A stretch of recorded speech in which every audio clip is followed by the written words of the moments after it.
आज का प्रश्न है मेरा एक गुरुजी से। गुरुजी प्रणाम। मेरा क्वेश्चन है कि योग बल क्या होता है, क्योंकि मैंने लास्ट वीडियो में देखा कि आप बता रहे थे कि योग बल की क्रिया से हम अपने कर्म जो हमें मिलते हैं बाय बर्थ 3 साल के तक, जो जब बच्चा पैदा होता है उसे मिलते हैं, सो वो चेंज कर सकते हैं। कुछ अच्छे भी होते हैं, कुछ बुरे भी होते हैं। तो उसकी क्रिया क्या होगी, हमें ऐसे कौन से कर्म करने पड़ेंगे, ऐसा कैसा योग बल होगा, इसकी क्रिया क्या होगी उसकी, जो हमें समझ आए। हाँ जी अमृत जी, आपका क्वेश्चन बहुत अच्छा है। योग बल के द्वारा कर्म बंधन कैसे काटा जाता है, योग बल होता क्या है। मैंने कह तो दिया कि योग बल के द्वारा कर्म बंधन काटा जाता है, परंतु आपने ध्यान से नहीं सुना। पिछली वीडियो को आपने ध्यान से नहीं सुना। जब मैंने कहा कि योग माने प्लस, जुड़ना, हम जुड़ जाते हैं अपनी आत्मा। आत्मा मीन्स परमात्मा, परमात्मा का अंश ही है। जैसे एक उदाहरण के तौर पर बताता हूँ, जब हम सूर्य की किरणों को देख रहे हैं, अब कुछ जलता नजर आ रहा है, कुछ भी जलता नजर नहीं आया। पानी भी बह रहा है, कुछ पहाड़ों पे कुछ जलता नजर आ रहा है, नहीं आएगा, जलता ही नहीं।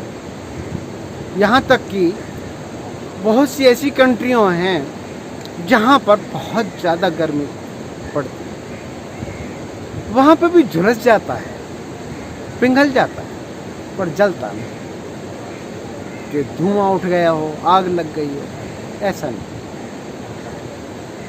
परंतु 1 इंच का लेंस लें और उसके केंद्र करें 1 इंच की धूप को और एक पॉइंट पे डालें, क्या होगा? जल जाए, आग लग जाए। आग लगाई जा सकती है। उस 1 इंच की धूप को केंद्रित करने से आग लगाई जा सकती है, आग लग सकती है। और हमारे जो मस्तिष्क की इतनी वृत्तियां फैली हुई हैं, वो भी धूप के समान पूरी पृथ्वी पर ही फैली हुई हैं, पूरे समाज में फैली हुई हैं। अगर उनको इकट्ठा करके एक जगह कर दिया जाए,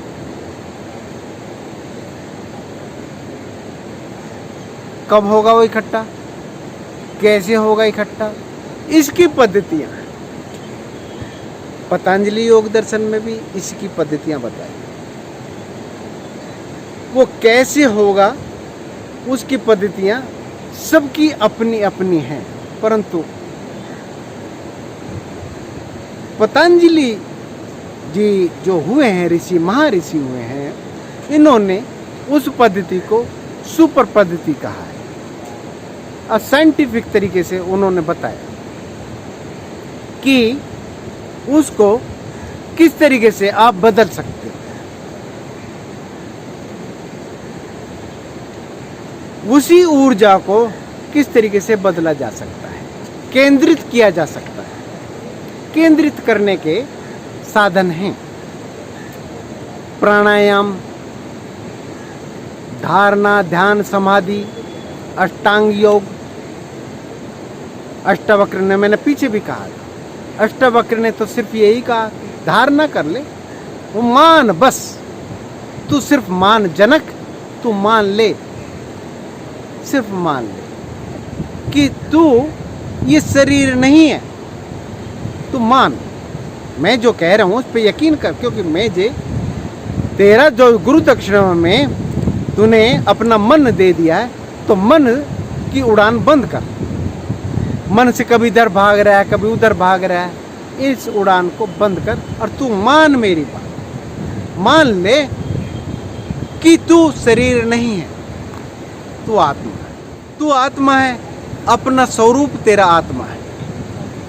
और जब उसमें योग होता है, मान लेने से योग हो जाता है, उसमें लिप्त हो जाता है, दृष्टा और दृश्य एक हो जाता है, अपने स्वरूप को पहचान लेता है, तब इस सृष्टि की पावर उसके हाथ में आ जाए। बाहर की सृष्टि की पावर बाद में, पहले अपनी सृष्टि की यानी कि इस शरीर के निर्माण की, इस शरीर के पूरे ब्रह्मांड की, यानी कि ब्रह्मांड हमारा शरीर पिंड से ब्रह्मांड है, इस पिंड के निर्माण की शक्ति अपने हाथ में रखती है और वो इस शरीर की रेखाओं को भी बदलना शुरू कर देता है।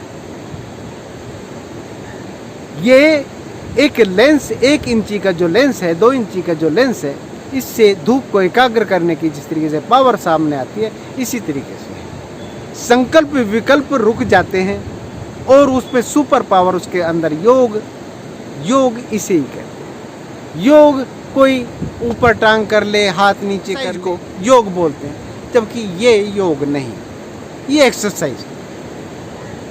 ये एक्सरसाइज एज आप घास खोद रहे हैं, ये भी एक्सरसाइज है। आप दीवार पे चढ़ रहे हैं, ये भी एक्सरसाइज है। कोशिश कर रहे हैं दीवार पे, एक्सरसाइज है। एक्सरसाइज कर रहे हैं, फायरिंग कर रहे हैं, ये भी एक्सरसाइज है। जीना चढ़ रहे हैं, ये भी एक्सरसाइज है। आपके घर के कर्म कर रहे हैं, ये भी एक्सरसाइज है। ये योग नहीं।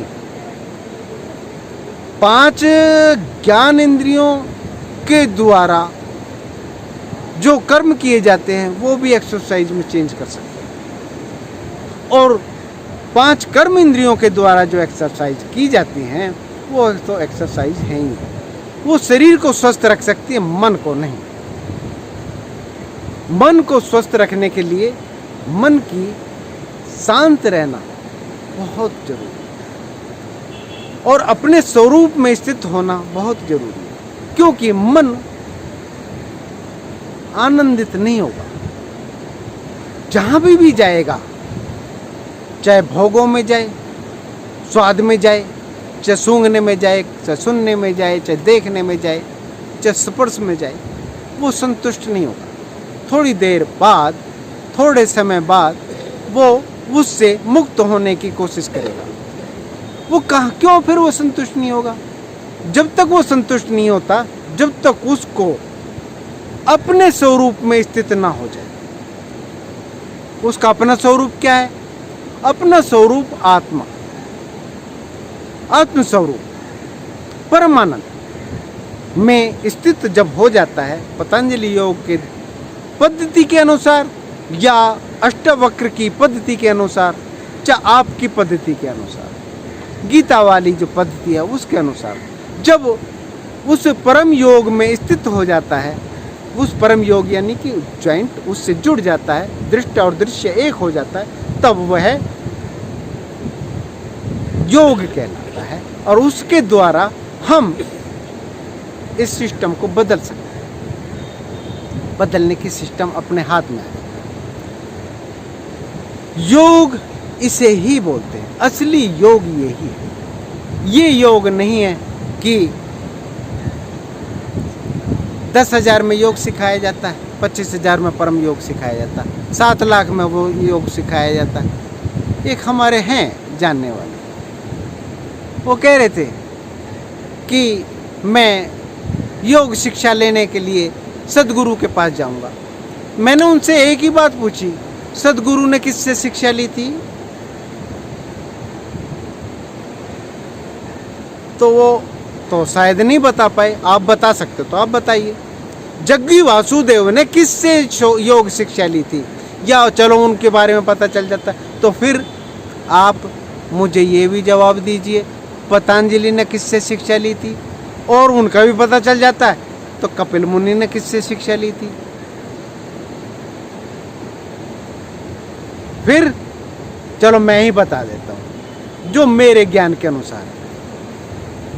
योग की शिक्षा परम गुरु हमारे साथ आया है, सच्चा बादशाह, एक ओंकार सच्चा, वो हमारे साथ है। हमारा बोध हमारे साथ है, इनबिल्ट है। जो परमात्मा है, परम आत्मा वो हमारे साथ है। जो जीव आत्मा अपने स्वरूप को मान पर बैठी है, शरीर को जबकि परमात्मा ये कहती है, परमात्मा ये कहती है, तू शरीर नहीं है, तू मन भी नहीं, तू मुझे पहचान, मेरा ही स्वरूप है।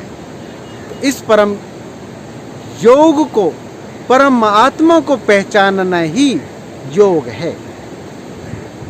और इसकी पद्धतियां भगवान शिव के द्वारा बहुत सी तरीकों से बताया गया। उन वृत्तियों से छुटकारा पाने के लिए जगह जगह बहुत से उपाय बताए गए।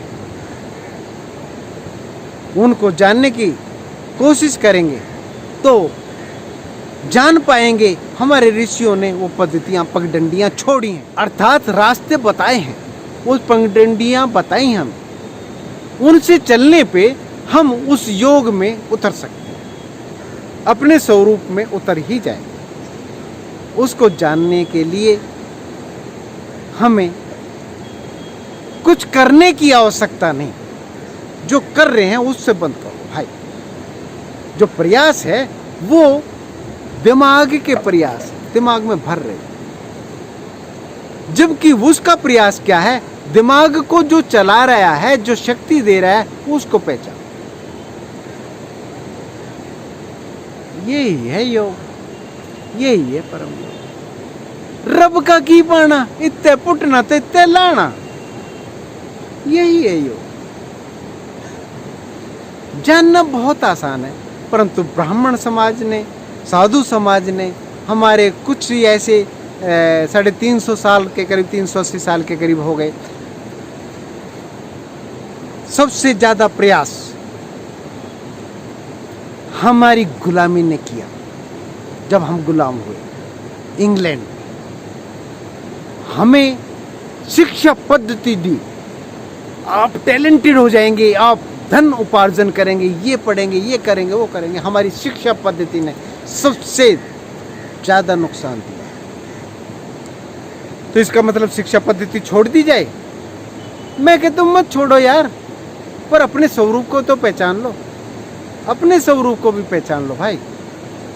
ये आपको बीमार नहीं होने देगी, आपके अपने स्वरूप को पहचानने की एक क्रिया देगी। आज के लिए मुझे लगता है आपका आंसर मिल चुका है। आज के लिए इतना ही काफ़ी है। सब्सक्राइब कीजिए, लाइक कीजिए और शेयर भी करते रहिए भाई। और जो भी घंटी पंटी है ना, वो बजा दिया करो यार। आपको अपना मूलशंकर।